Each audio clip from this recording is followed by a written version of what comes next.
Всем привет!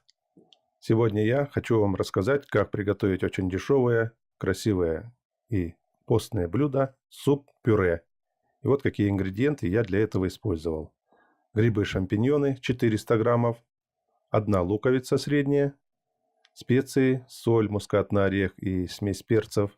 Ну и самый главный ингредиент, который в этом супе используется, это картофель.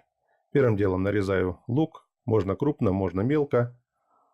Все равно все ингредиенты будут потом подвержены измельчению блендером, поэтому размер их не имеет особого значения.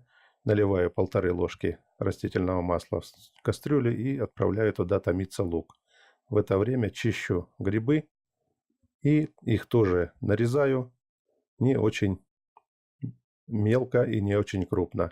Любым способом можно нарезать, пластинами, кубиками.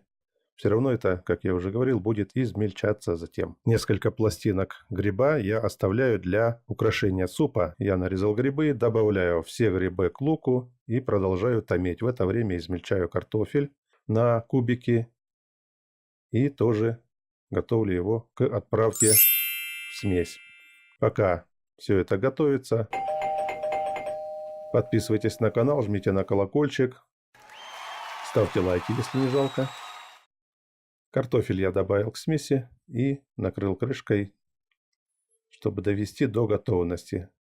Затем я это все солю, перчу по вкусу и добавляю где-то половину чайной ложки мускатного ореха. Он придаст приятный вкус будущему супу-пюре.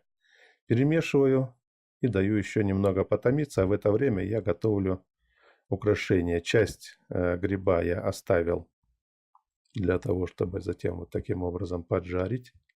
Жарю я с каждой стороны где-то по полминуты, не больше, чисто для того, чтобы получить золотистый цвет. И откладываю это на тарелочку. Итак, все ингредиенты у меня сварились. Затем погруженным блендером я измельчаю это до консистенции пюре. Подаю я пюре в тарелочке для первых блюд и украшаю, разумеется, теми грибочками, которые я приготовил отдельно. И можно зеленью. На ваше усмотрение. Приятного аппетита. Блюдо готово. Подписывайтесь на мой канал. Готовьте вместе со мной. Для того, чтобы не пропустить мои новые ролики, жмите на колокольчик. Пишите комментарии. Делитесь ссылкой в социальных сетях и мессенджерах с друзьями. До новых встреч.